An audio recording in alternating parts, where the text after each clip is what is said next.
GO number 50 తీసుకువచ్చి tenure పీపీలను నియమిస్తున్నటువంటి director of prosecution వారిపై ప్రభుత్వ చర్యలు తీసుకోవాలని సామాజిక చైతన్య వేదిక రాష్ట్ర వ్యవస్థాపక అధ్యక్షుడు ప్రముఖ హైకోర్టు న్యాయవాది నర్రి స్వామి కుర్మా డిమాండ్ చేశారు. ఆదివారం ఏర్పాటు చేసిన సమావేశంలో ఆయన మాట్లాడారు.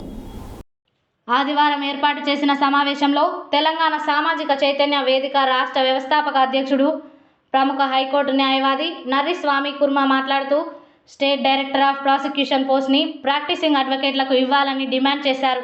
డైరెక్టర్ ఆఫ్ ప్రాసిక్యూషన్ డైరెక్టర్గా పనిచేసినటువంటి అధికారిని జీవో నెంబర్ 16 తీసుకువచ్చి అక్రమంగా టెన్యూర్ పీపీఏలను నియమిస్తూ న్యాయవాదులకు అన్యాయం చేస్తే న్యాయవాదులు జీవో నెంబర్ 23ని తీసుకువచ్చి అటువంటి అక్రమ నియమాలకు ఆపివేస్తే మరల జీవో నెంబర్ 50 తీసుకువచ్చి టెన్యూర్ పీపీఏలను నియమిస్తున్నటువంటి డైరెక్టర్ ఆఫ్ ప్రాసిక్యూషన్ వారిపై ప్రభుత్వం చర్యలు తీసుకోవాలని ఈ సందర్భంగా డిమాండ్ చేశారు.